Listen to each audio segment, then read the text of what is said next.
What's up, Josh? Oh, not a lot, man. So where do I even start? So the reason that yeah, we've gone back and forth on social, man. It's great to finally meet you face to face, but we've gone back and forth quite a few times. I've Mhm. never actually dove into keto diet out of all the diet programs that I could have possibly done since I Yeah. really got into fitness about 7.5, 8 years ago. This is the one that I kind of stayed really far away from. Reason Oh, being really? is Okay. I'm a carb junkie. I love my carbs, always have loved my carbs. And it's like one of those things that I think I just held on to so tightly Mhm. with a thing. However, there are a couple challenges in my life right now that I'm dealing with that I think I kind of need to look at doing kind of a reset for my body, doing kind of a reset as one of my impossible games right now. Okay. So I'm a coach, I'm a consultant, I'm a trainer, and I do a lot of work with men as well. Yeah. And the keto diet isn't something that I've ever, like I said, dove into. The one thing that I've used most specifically that has worked really well for me was RP, if you're familiar with that. Yep. Um, Renaissance.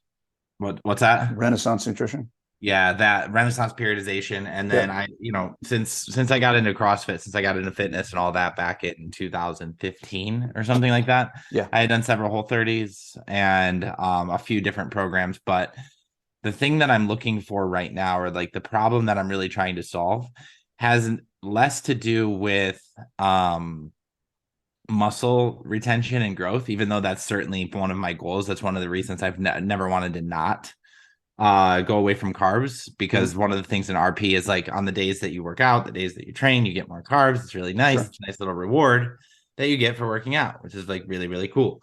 However, there are some autoimmune things, there's some skin conditions and some things that I want to try and optimize within my own hormones. Within testosterone, I'm 37 years old, probably around 200 pounds. I would assume right around 10 to 12% body fat right now.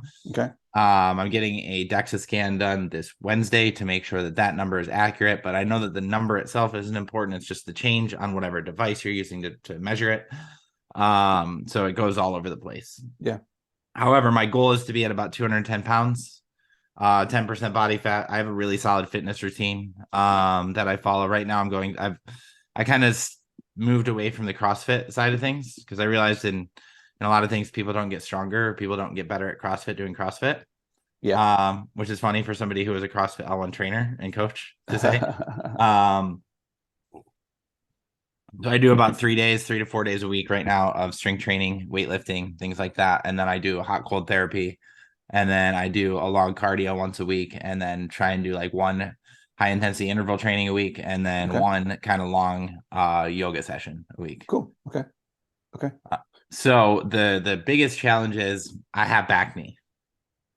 Okay. And I also have low testosterone. So the low testosterone and a couple of those things. So last year I did 75 hard. And the diet that I decided to follow was RP Yep. with no eggs and no gluten. The Oh reason I man. chose Okay.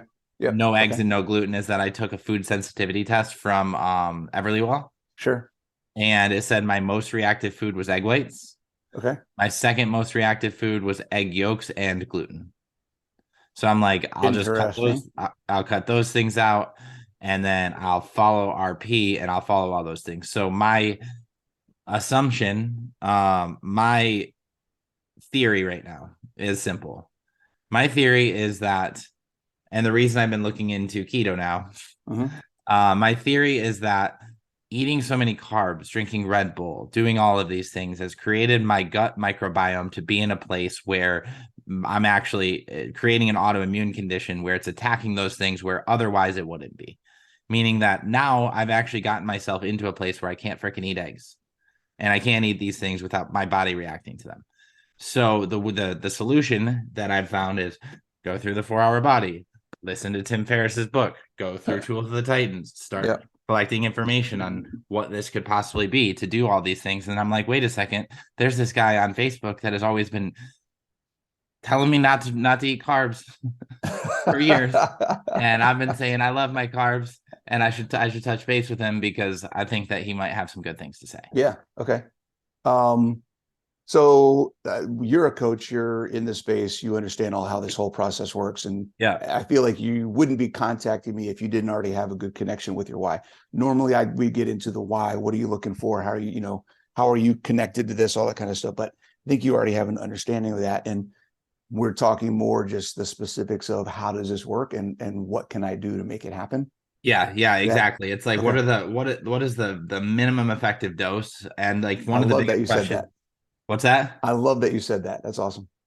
Yeah, it's like one of the things that I'm reading, or one of the things that I'm trying to figure out is like, and I'm sure I noticed that you do like monthly coaching and fitness training and programs, and so I'm sure that there's a lot of people who would be like, pay you a lot for what I'm asking you right now.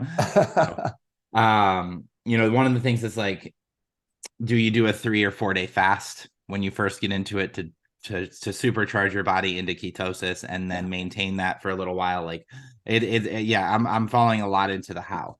Yeah. The why is like, I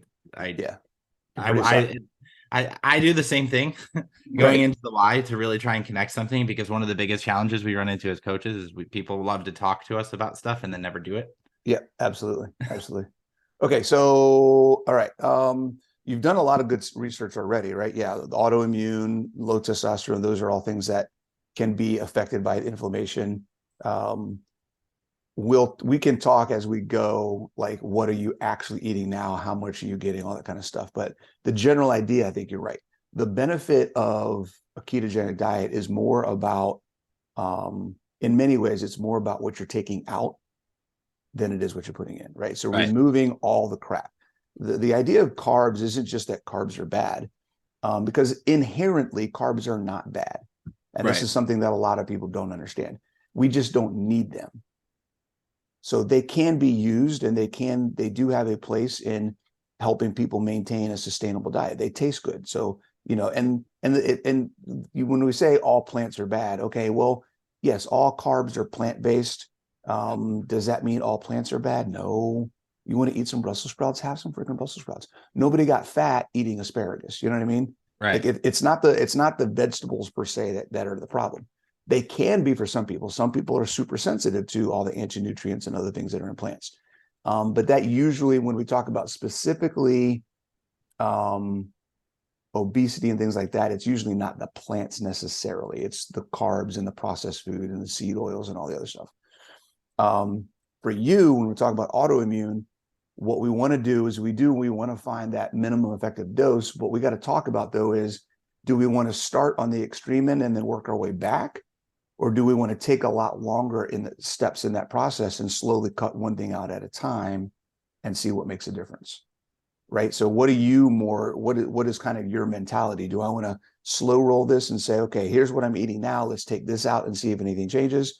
Nothing changed. Okay, let's take the next thing out, see if anything changes. Or do we want to go straight to something like Lion Diet and say, look, for 30 days, you're going to eat beef, salt, and water, just cut everything out, and then see how things go, and then slowly reintroduce things back in.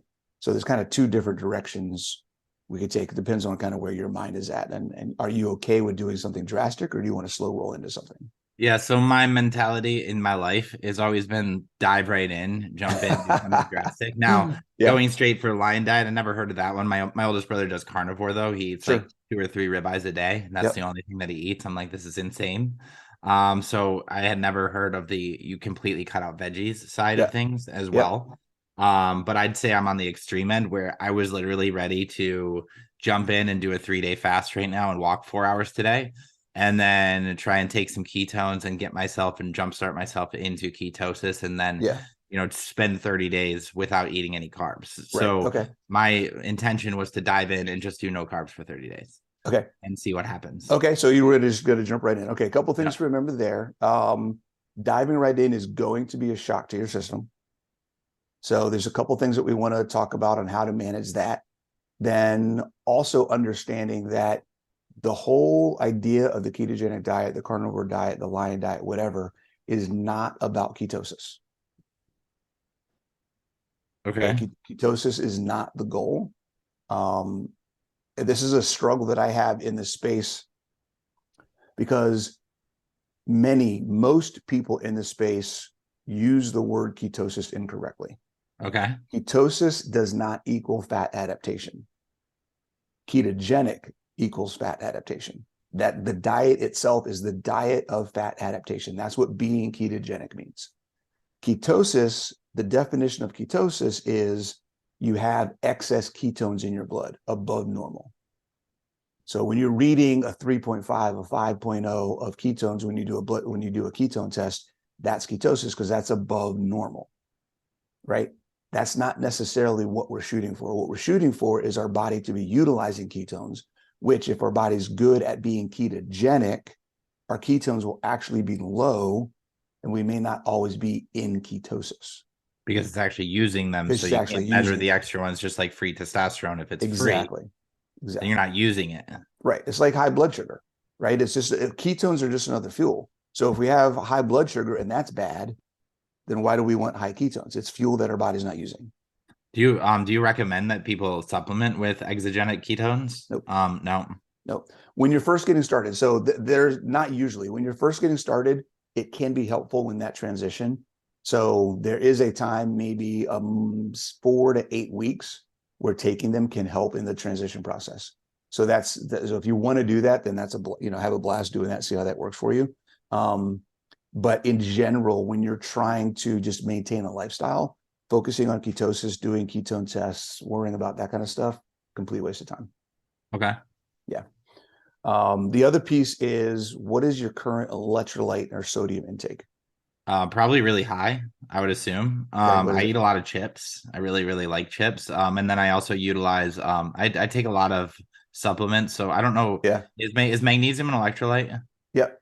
Yeah, so I supplement with magnesium in the morning, citrate and magnesium stearate or something like that at night. Okay. So every morning, every night, I'm taking magnesium, and then I take C4, which is something I should stop taking. I know that for sure. I also take branched chain amino acids.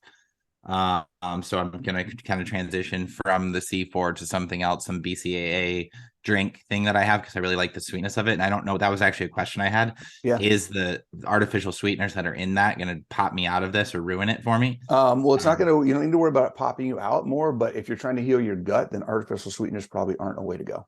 Okay. So for your gut, I would cut out this is one of the things. So I would cut out, even if you go with like a drink element or a Redmond Relight for an electrolyte option, I would go with the unflavored. Okay. And try to for the idea of trying to heal your gut, you want to remove anything that's not natural or supporting the existing biological system. So sweeteners, regardless whether they're chemical or whether they're plant derivatives, whatever, sugar, alcohols, whatever, I would say just cut them out completely. Yeah, actually, I haven't had an alcoholic drink since June last year, since I started 75 hard the first time. Well, sugar alcohols, from like erythritol, something like that. Oh, got it. Like the syrup things. Yeah, sweet, just other kinds of sweeteners. Got it. So I would say increase your sodium. So here's the thing: as your body goes ketogenic, you're not going to hold on to as much fluid, right? You're going to lose a lot of sodium. You're going to lose a lot of that stuff, right? The carbs help you hold on to fluid. You're going to let that go. You're going to lose a ton of water weight initially, and you're going to lose a lot of electrolytes. So you need to supplement probably way more than you're doing now. I would recommend for you that you're active, you're young, you got a lot of muscle. I would say probably try to get 5 grams of sodium a day. Is that something you supplement or you just eat extra salt with your food? Both. So I do Drink Element, if you've ever heard of that. Drink LMNT is the brand. They're probably the best electrolyte supplement on the market. I'll have to check that out for sure. Because I for sure see that happening, especially considering I do sauna training and like the hot cold and every single day that I train, I try and go after like when I'm talking about the minimum effective dose as well. Like one of the things I started looking at last year was like, holy shit, I'm going to the gym every single day, right? Like I'm doing CrossFit, I'm doing this thing, I'm doing that thing. I'm not gaining as much as I probably should be in a lot of these areas because I'm probably not eating enough food. Right? Like I'm probably not resting. I'm probably not eating enough food at this point. So I might actually be hurting myself by training too much. 100%. And wasting a shitload of time. Yep. I mean, yes, it's fun. Yes, I enjoy it. Yes, I feel like it's good for me. But maybe if I take my foot off the gas pedal a little bit, I'll actually be able to gain more Sure. by training less and eating right. And I'm like, Quality over quantity every day, man. right. So it's kind of like this has been one area that I've had blinders on. And Yeah. like, this year I'm putting together a mastermind / training program, things like Okay. that. And keto is one thing that I've never really talked to people about, but I'd love Hmm. for you because I'm like literally looking at your Facebook page right now. You're like, this is the first event where I got the bit by the speaking bug. Yeah. And I'm like, you're gonna have to come and talk to my guys and have them join your program and join into your Yeah, dude, I will travel. If somebody has an opportunity for me to speak, I will go. Just let me know. yeah, because that's amazing. Absolutely. So you don't believe in the fast to get started though? You don't need to. Fasting is something that I think has become popular because here's the deal. Many of the people that get into any diet idea, concept, are doing it because they think they're trying to lose weight. And fasting is a great way to lose weight, right? It's a great way to lose weight. There's a lot of science behind how it optimizes your metabolism. Here's the problem with fasting. It optimizes the efficiency of your engine, but it doesn't improve the function of your engine. Okay. Does that make sense?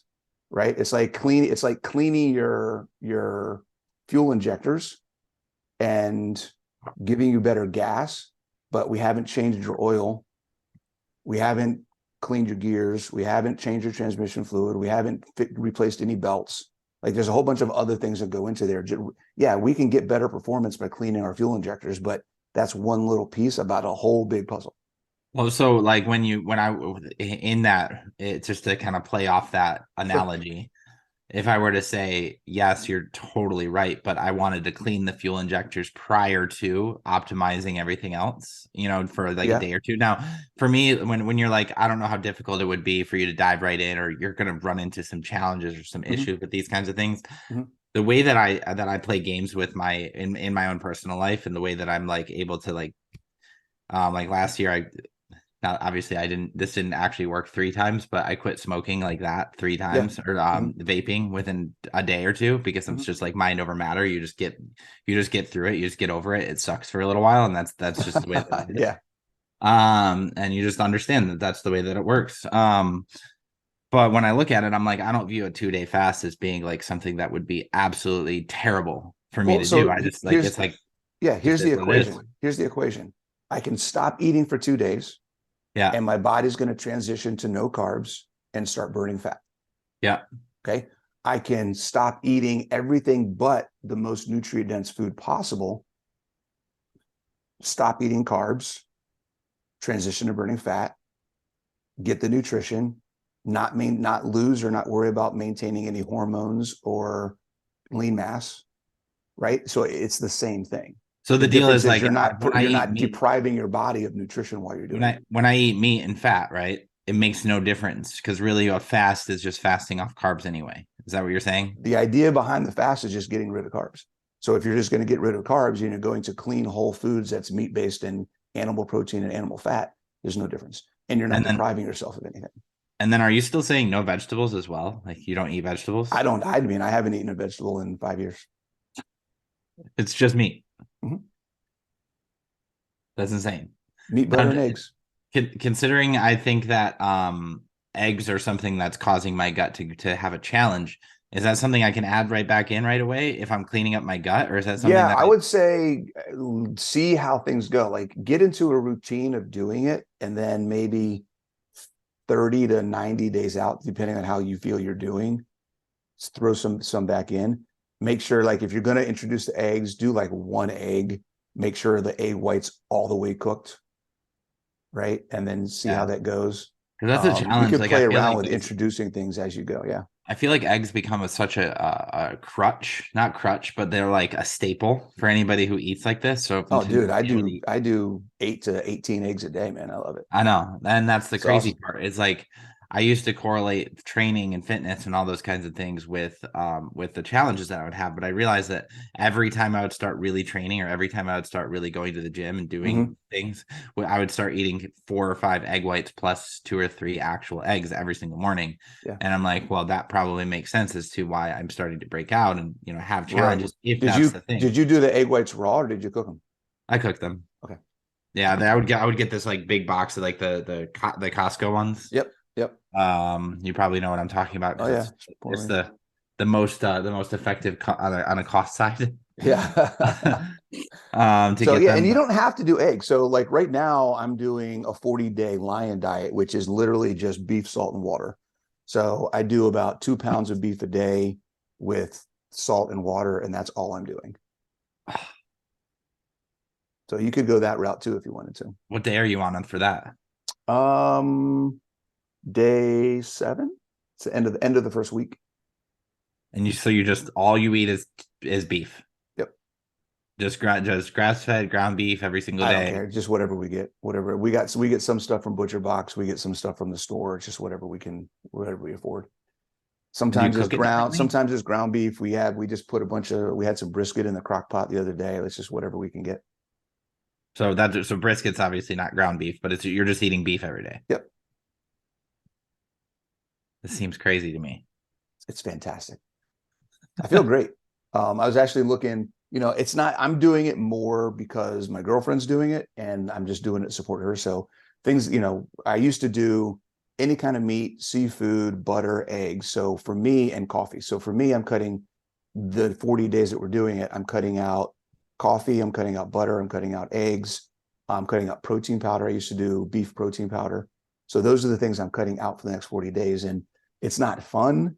Those are definitely things that I've liked having, and it feels like there's less variety. But the more I do it, the longer I get into this, I'm figuring out different ways to make the meat, right? Different ways to cook the meat is starting to become a little bit more normal and not as much of a change because of the things that I've taken out.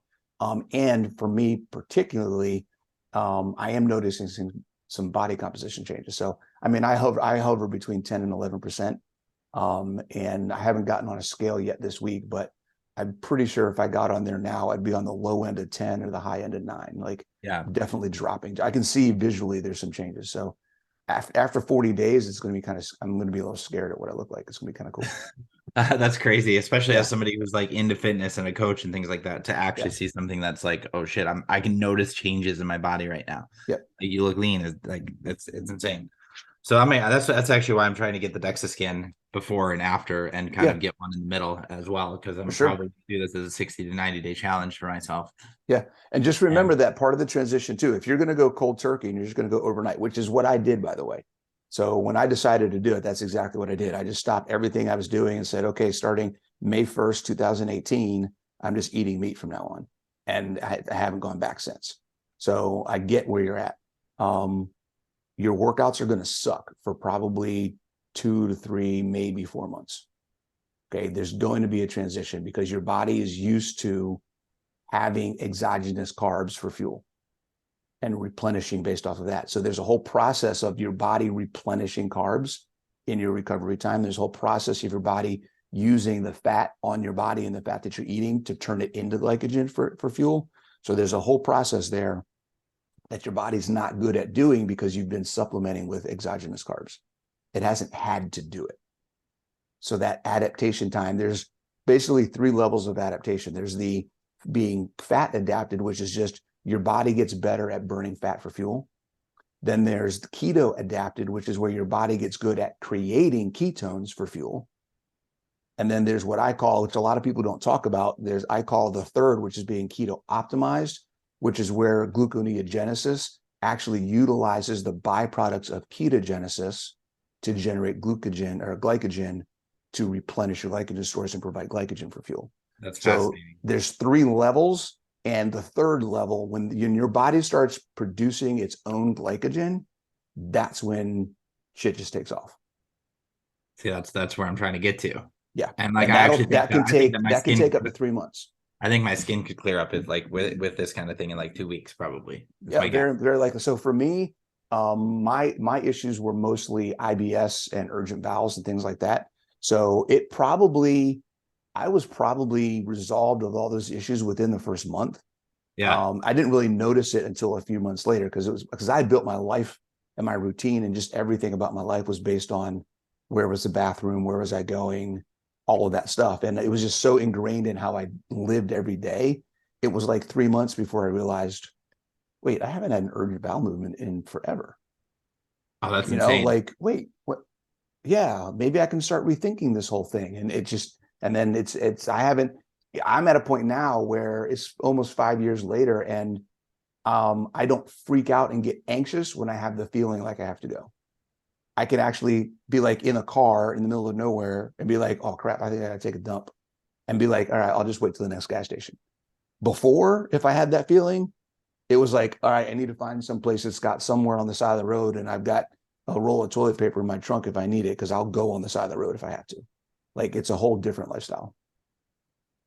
I just got like goosebumps a little bit just because like Yeah. one of my biggest frameworks for this year is looking to the end of the year to try and help people or like try and set people free from all kinds of things. It's free Yeah. in 2023, right? Yeah. And so to be a slave kind of to Oh my this God. condition where you always have to be looking, you always like just like I used to tell people with smoking or chewing, like literally it's the same type of slavery because you Yep. have to before you go on a trip, what do you have to do? You have to make sure Oh, that you have all the supplies, have all the things that you're going to need in order yep. to accomplish this thing that you're experiencing. Yeah. I That's mean, dude, crazy, when man. we went on a trip, it was go to the bathroom before we leave, get in the car. You know what? I'm going to run back in real quick just to make sure. Come back Yeah. into the car, get to the airport, go to the bathroom before we get on the plane, get on the plane, go to the bathroom, get off the plane, go to the bathroom. Now, I may or may not have done anything every time, but there was always a feeling like I could have, and I needed to make sure just in case. Right. Like Because it was God forbid the literally time that you this. don't and you need to. Yeah, exactly. It was horrible. That's crazy. And this all of this stuff that's how you got into keto. You're like, oh shit, this actually solved this entire problem for me. Yeah, well, so I actually was, so my progression is similar to yours. I went kind of Whole30 paleo for a while, pretty much didn't have any, I mean, I wasn't eating processed foods already. I did a sugar detox once, but I didn't have anything really sugar to detox. So I just detoxed alcohol. So I stopped drinking alcohol for 21 days. That's what really got me going, what the F, because 21 days of no alcohol, I lost 10 pounds of body fat on an in-body scan. So I didn't lose any lean mass. I lost literally 10 pounds of body fat mass after 21 days of no alcohol. That's insane. And that's what made me go, wait a second. What I put in my mouth makes a difference. It Yeah. never had clicked before. And then it was shortly after that where I was introduced to carnivore and was like, this is crazy. Let me give it a shot though. What the hell? Why not? And I'm not going back. Like I said, it's been 5 years. Alcohol. I didn't even know about keto until after a couple of years of being carnivore. I didn't even know what keto was. So when you describe what you train people on and all of it, it's not keto, it's carnivore. Well, 100%. that's the thing, is carnivore is a ketogenic diet. Right. No, and I get that. Yep. Carnivore is ketogenic. Not all ketogenics are carnivore because you're allowed to eat vegetables, or they have there's a lot of kind of Correct. mixed things. Well, how do you feel? Actually, that was one question I had before we bounce off. Is Yeah. how do you feel about protein shakes, whey protein, casein protein? Yeah. I mean, like I said, I have done I like beef protein shakes, and I usually supplement with BCAAs, mostly because milk proteins and I don't usually get along. It's better now than it used to be. But if I have too much cheese, dairy, milk, cream, protein shakes, things like that, after, I can do maybe one or two in a week, but if I do it more than that, it just doesn't do well. For me, I think they're fine. The bottom line question for all of the discussion, and you'll get this, is it's not, is it okay? Is it working or not? Is it helping you reach your goal? So if you're somebody who's trying to fix your gut, fix some autoimmune, increase your testosterone, do that kind of stuff, which going carnivore absolutely should do all of those things. Adding in a shake, you may not see the full benefit of going completely carnivore. You may want to go carnivore, then try adding a shake and see if you notice any difference. And that's what I like to have people do, is just, does it work or does it not? Is it helping me? Is it hurting me? Am I seeing progress? Is it stalling me? Whatever. And then they can determine from themselves what they want to do. But there's nothing inherently bad with them. Got it. Are there any resources I should be looking for, like cookbooks or I mean, maybe like you run a group or something like that where you train people and like have monthly calls and stuff like that. Yeah, But so I have a membership that you can join. It's mostly focused. So most of what I do is actually not nutrition. It's more fitness and mindset. I do nutrition because I'm focusing on the ketogenic space. And the reason I focus on the ketogenic space is because keto's been around long enough that there are a ton of people that are doing it, keto carnivore, who have been so focused on nutrition and changing their life and getting and losing fat that they're at a point where they realize that fat loss has gotten to a point, but they're not where they want to be. yeah, And fitness is the next piece that I want to bring to that puzzle. So helping people understand that you need both fitness and nutrition is kind of where my wheelhouse is. got it. As far as resources, obviously my book, if you haven't gotten my book, you should get that. Ultimate Ketogenic Fitness. There is a book by Maria Emmerich called Keto that is probably the best keto book out there from an understanding what the ketogenic diet is and how it works. And it goes for keto or carnivore. Maria Emmerich has a keto cook, a carnivore. She's got like 18 cookbooks. So any of her cookbooks will be fine. But she has a carnivore cookbook specifically that is not just a cookbook, but also talks about the benefits of carnivore and why that's good. What was her name again? Maria Emmerich, Emmerich.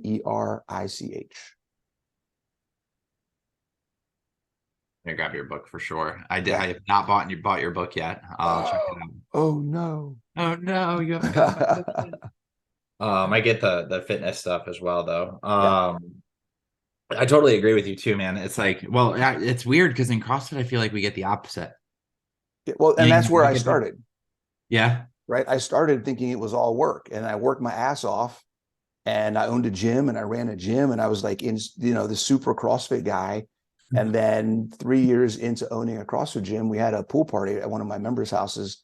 And I saw a picture of myself at the pool party. And I was like, who is that fat slob? Like, right. what the Like hell? Like, I'm a something CrossFit gym doesn't owner. How can I be telling people how to get in shape when I look like that? Like, there's no freaking way.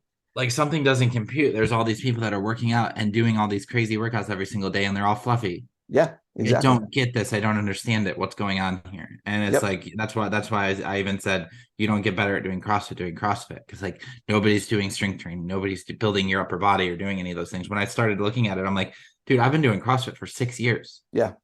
and my Yep. like my entire upper body looks like the next dude over there. I'm like, I've been working out way too much. Yep. Ah, your book's on its way to me though, so that's awesome. Awesome, And man. I'll check Cool. out some of those other things, man. I appreciate your time on all of this. And then as soon Absolutely, man. we're gonna be putting an event together, Okay. either Let me this know. quarter or next quarter. Like I said, the entire focus of some of what I'm training people on is body, their philosophies, working on kind of living a well-balanced lifestyle between your body, your being, your balance, and your business, and kind Yeah. of creating things. Sure. And that's where the minimum effective dose or the what I call the big domino comes into play because Yeah. we all have so much shit going on in our lives that it's like, how can I possibly spend 30 hours this week studying and trying to figure out what to do with a keto diet and cooking and doing all this shit and training and all of that is like, I don't have time for all that. Yep. Way too much shit going on. Yep. So Yeah, I and that's appreciate for someone who's maybe different than you. If you're the jump right in kind of person, there's other people who are like, I can only handle one small change at a time. yeah. Then we can find that low hanging fruit and say, look, this is the biggest thing you can probably do right now that's going to make the most difference. Yeah. And just do this and see what happens.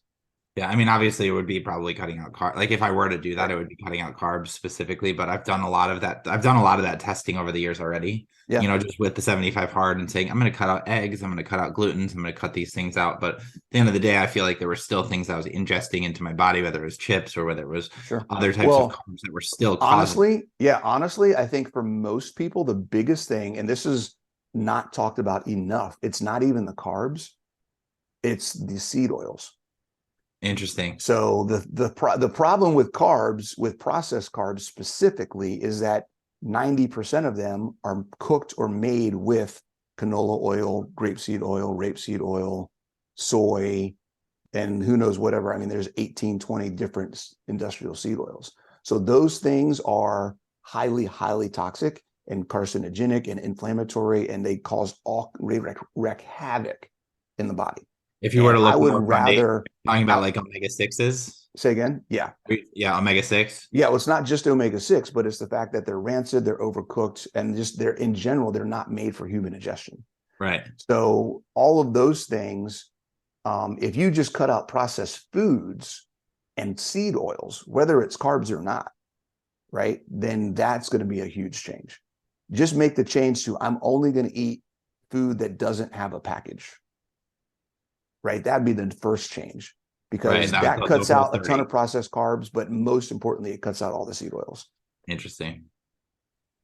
Yeah. I'm trying to go a little extreme. Yeah, it's fine. I'm Like I actually said, that's doing what it I did. purposely. It's what I did, and I'm loving. I've been loving every minute of it. Yeah. All right, cool. Appreciate it, man. Thank you so much for your time this morning. I'll be Absolutely. forever grateful. I'll update you on kind of where I'm at on a lot of this stuff. And, Cool. Yeah, send me all your contact info and stuff. I want to put it in the description. all right, cool. Yep, I will. Take it easy. Yep. Thanks. Purchase video.